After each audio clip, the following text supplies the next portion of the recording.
Good morning. कशा आहात? मजेत ना? तर आज मी किती एक महिना झाले मला वेळ भेटत नाही आहे योगा करण्यासाठी. तर आजपासून मी रुटीन चेंज केली आहे आणि सकाळी अगोदर मी मॉर्निंग वॉकला जात असते 20 मिनटासाठी आणि तिकडून आल्याच्या नंतर मग मी ध्यान करायला बसत असते 20 मिनटं. ते पण पुन्हा नंतर कपालभाती करते आणि नंतर प्राणायाम पण असतो माझं आणि थोड्या वेळातच मग सूर्यनमस्कार पण करते. हे खूप गरजेचं आहे हाऊसवाईफसाठी. तुम्ही पण नक्कीच ट्राय करा आणि तुम्ही योगा करून तर 15 दिवसात किंवा महिन्यामध्ये लगेच आपल्याला रिझल्ट कळतो की आपलं थकान वाटत नाही आहे.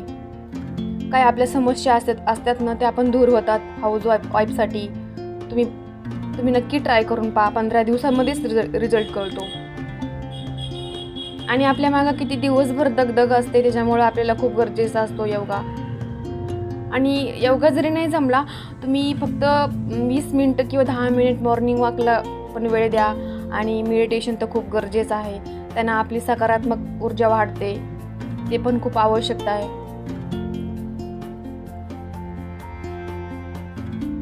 माझं फक्त कधी कधी मिस का होतो, कधी मी प्रवासामध्ये असले तर मिस होतो. पण मी हे दिवसभरातून वेळ काढते म्हणजे काढतेच योगासाठी. असं काही नाही की वेळेवरच करायला पाहिजे. आपल्याला जेव्हा वेळ भेटेल तेव्हा आपण करू शकतो. जशी आपल्याला सवय लागते वेळ भेटेल तेव्हा करून घ्यायचा, किंवा ज्याला त्याच वेळेला करायची इच्छा आहे मग त्याच वेळेला तुम्ही करू शकतात योगा. पण मी कधी पण करते, मला वेळ भेटेल तेव्हा करते, पण मी कधीच करत नाही मी योगाला.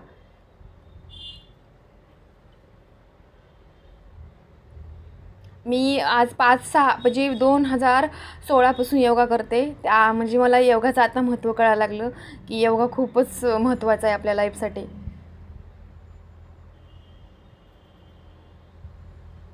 योगामुळं आपलं प्रेशर कमी होतं, टेन्शन येत नाही आणि सकारात्मक ऊर्जा वाढते. काय आपल्या समस्या दूर होतात.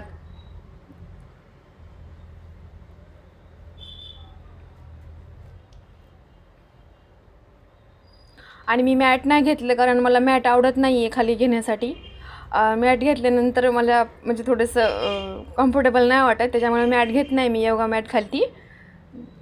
पण तुम्ही नक्कीच घ्या आणि नक्की ट्राय करून पहा योगा. आजपासून सुरुवात करा.